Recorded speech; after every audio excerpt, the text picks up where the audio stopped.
I am now have to talk about Australian Survivor Times vs. Rebels, episode 13.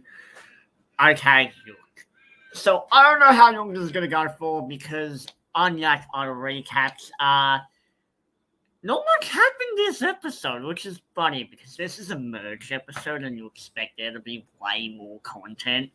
But, we didn't really get that much because of something that happens in the episode that we will get into. But, anyways, I mean, look, all you need to really know is we merge 14 players left in the game, 7 original Rebels, 7 original Titans. The 7 original Titans are Eden, Kitty, Mark, Carrion, Winner, Valeria, and Jaden. And the 7 original Rebels are Eileen, Scott, Ferris, Kirby, Rihanna, Raymond, and who else? And look, I mean, looking at this merge, I was like, oh, it's gonna be juicy. We got 7-7. So we're not going to see people trying to be like, let's stay OG whatever strong because they're tired. You can't, you're going to see 14 people go to rocks as if, I mean, maybe it's possible hypothetically, but I mean, I personally don't think that's the likely option. What you really need to know is both sides, both original tribes have a lot of, intermingling going on and a lot of turmoil.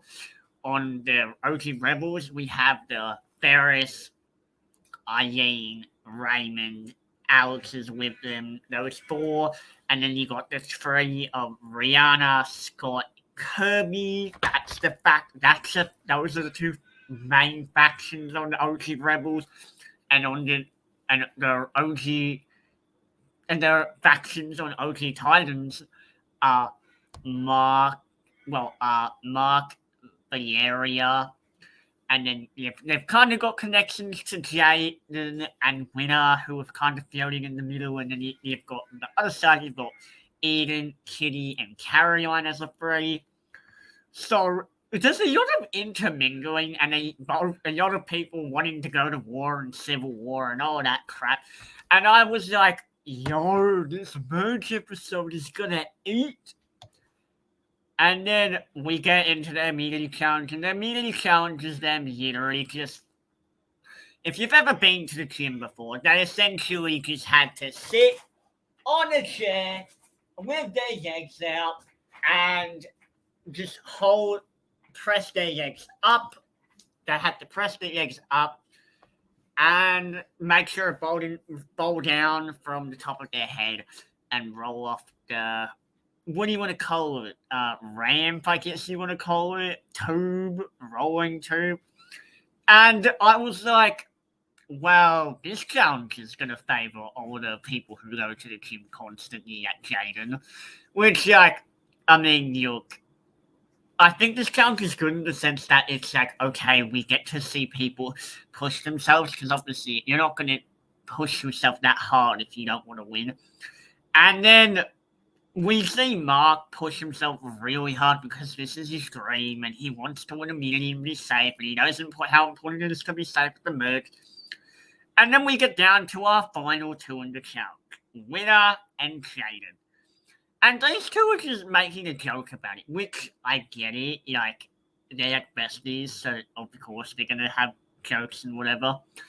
I don't like that they're being so public about how close they are. I think that's just bad news. Like, I think that's bad TV, but I mean, what are you going to do when you have recruits on the show who don't understand what they're doing? They just aren't really thinking about that. They're just like, you know what I mean? Like in their own little world.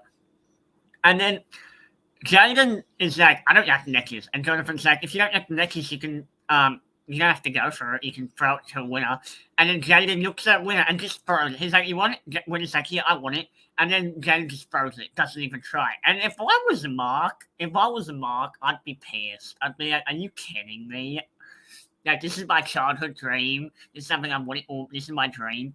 And you're just throwing it away like it's nothing. Like, do you not even care about immunity? Like, And I think in a lot of ways, at the time, it's conflicting, right, from the audience perspective, because we want people who actually want to be there and actually want to try. And Jaden isn't. He's not doing what we want from a TV perspective. We want someone to fight for it. And to see him just give it away, it's kind of, one, it's bad gameplay. Like, you want immunity to be safe at Tribal Council. And two, like, he's showing his cards. He's showing him and Winner are extremely tight, which is horrible gameplay.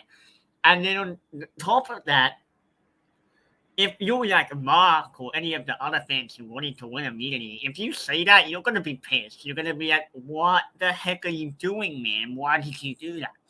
So yeah, just a lot of mistakes being made. And I'm just like, ugh. Like, y'all had one job, and y'all made this a bigger deal than it needed to be, but what can you do? Anyways. Oh yeah, and then there was like some twist thing with the area having immunity, which like, I'm not gonna lie, I kind of skipped that part only because it was just like kind of boring and irrelevant. I mean, all you need to really know is Viera can't vote at Tribal Council, but she will attend Tribal Council. Everyone else will be going to Tribal Council as normal, except Viera will be on the jury side, but she hasn't been voted out yet. She'll get to view the Tribal Council, but she won't have to vote. And then during the episode, we saw people, the Eddie and people were calling her the father. And like, I mean, look, I don't know how I feel about that, considering one, she's a woman, and two, like, I don't know. It's just like, it's kind of weird. Like, why are you going around calling yourself the father? Like, are we watching the same thing? I'm not really sure. I was a bit confused by that, but anyways. And then all it really does is confirm to me that the area is winning the season, which, like, I mean, I had a feeling she was going to win, but the edit is not really hiding it. Which, like, I mean, what are you going to do? I mean, I get you have to show your winner, so I can't fault them too much for that. And I think it's interesting because, yeah, winner's immune. Vieira can't vote, but she can be the Tribal Council and tell people who to vote for, whatever, influence Tribal Council, tell people play idols, whatever. And yeah, I don't really understand why they're taking away Vieira's vote. I don't really understand that. Like, it doesn't make sense to me. Like, you're not really gaining anything by taking away her vote. And I think taking away people's votes, like the Charles episode, is not something that you should be doing, because here's the thing. Let's say you take away your vote. It's like, okay, you took away your vote. Their votes are the only average they have into the game. So as soon as you take that away, that kind of defeats the whole purpose of them even having a voice, which is like not what you want to do if you're trying to. The whole point of the game is to vote each other out, and you're taking away the only vote they have. But I mean, hey, I mean, it's interesting TV at least. At least it gives us something to talk about, which is more than a lot of other reality TV shows can say, or at least with Australian Survivor, it's something I can actually sit down and enjoy. It's not something that I'm watching like the Love Island and I'm like, oh, like, are you serious? This is cringe. Oh my god, why am I watching this? But anyways, so I was totally expecting Eden to go this episode. I was like, oh, Eden's getting screen time. We're seeing Eden. Then we start seeing Scott a little bit, and I was like, okay. I mean, I didn't really see Scott going this episode, but I mean, it's possible. And I was like so nervous. I was like, it makes the most sense for Eden to go. And on my live my week 4 and week 3 recaps of Australian Survivor, which hasn't came out yet because editing takes forever. But when it does come out, I did talk about how I felt like Eden would be the merge boot, and it would make the most sense to get rid of Eden because he's a alliance within the minority based on the alliances that I think are, and based on the editing, the vibe I'm getting, all of that. So I was worried for Eden. And then we see it, and I was like, oh, Eden's going to go home. And then it was like, oh, no, never mind. Okay, Kitty's in trouble now. Kitty's in trouble. And it was kind of like a car salesman. Like, when they were like, sale, a house, retail retail, an estate retailer. You know, the people from like Amanda from Big Brother 15, like when they sell houses, they like a retailer assistant. No. It's a whatever that thing is. I don't know what the title is. I can't remember. But that thing where it's like going like a car salesman store where it's like but with the house, it's like how much going to sold, 50 going to this person, 70 going to this person, 50 going to that. It's like okay. I didn't know I was watching House Hunters, but that's fine. I mean, that show was kind of fire, to be honest. Like, if they ever brought it back, I wouldn't be against watching it because I did used to watch that all the time. But anyways, we're watching it, and then we see people being like, okay, we're gonna vote out Kitty, we're gonna vote out Kitty, and I was like, okay. I mean, I guess Kitty's going on, and then Scott has a confessional, and he's like, I'm struggling out here, something, and I was like, oh, he's gonna quit. And I had a feeling he was gonna quit, and then literally 15 minutes later, we're at Tribal Council, and there's still like, we head to Tribal Council, and there's like 5 minutes left of the episode, and I'm like, okay, well, there's no way he isn't quitting, because there's only like 5 minutes left of Tribal Council. I felt like we got nothing from the strategy perspective. It was just like a little bit of talk of like, let's vote out Raymond, and then a little bit of talk of let's vote out Kitty. And then that was about it. We didn't really get much else. And I was like, oh, okay. Are you just gonna, and then Twitter for some reason seemed really surprised by this. They were like, oh my God, Scott's gonna quit? No way. And I was like, I mean, I hate that. Like, I hate that he felt like he needed to for his mental health. Like, that's awful. I feel really bad, especially because he's a super fan. But I get it. But I would love to see Scott come back. And yes, Scott ends up quitting the game.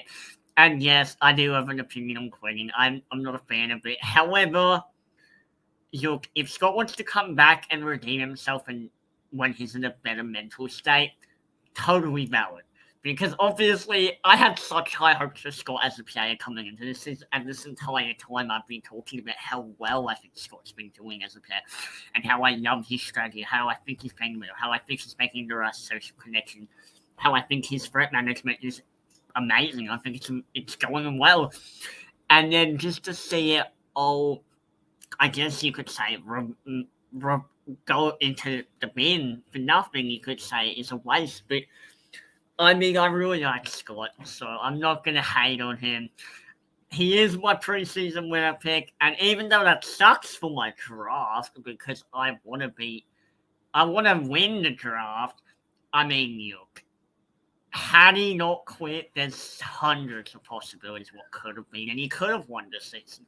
But I get it, I understand, even though I know a lot of people were talking about how, like, oh, but he would have made it to jury because his name wasn't really out there and all this stuff. And it's like, yeah, I agree, but what are you going to do? You can't change it. They already pre-recorded this. They can't just edit it in like he didn't quit. Like, and a lot of people were talking like, oh, why did Scott, even bother to apply if he was going to quit? Guys, quitting, you don't go into something wanting to give up. That's like, I feel like that's a really stupid assessment that people were talking about, which, like, I mean, I used to have that mindset. I'm not going to lie, I used to hate quitting. And to be honest, I'm still not a fan of quitting, but I understand that you need to prioritize your mental health in a game like Survivor before Survivor. And if this is his childhood dream, which it seemed to have been, for Scott, I can just imagine how hard that would be, having to tell yourself, like, I really want this, but I need to look after myself first. And I think a lot of people just, they're so fixated on getting on, they just don't, they kind of forget about what's really important. And I saw a lot of love from Scott's castmates out after his departure. And I was like, yeah, that's good. And Scott did an interview with Survivor Now where he was like, yeah, I would love to come back. Scott, I would love you to come back. I would love you to come back in like 2 years or something when you're mentally better. Well, not mentally better, sorry. That sounds like you can just heal yourself overnight. But you know what I mean. Like, I want you to come back. when you're up to it, because like, dude, you can get to merge. I know you can. You've done it once. You can do it again. I believe in your abilities as a player. Had you stuck around, I think. I don't want to say this season's going to go downhill, but I feel like we're going to get a pretty predictable boot order from this point going forward. And I don't want to say that, but it's just the vibe I'm getting. I feel like Caroline, Kitty, Eden, this sort of crew is going to be in trouble. I feel like Vieira is going to win. I feel like Alex is going to go really deep. I feel like Mark's going to go decently deep.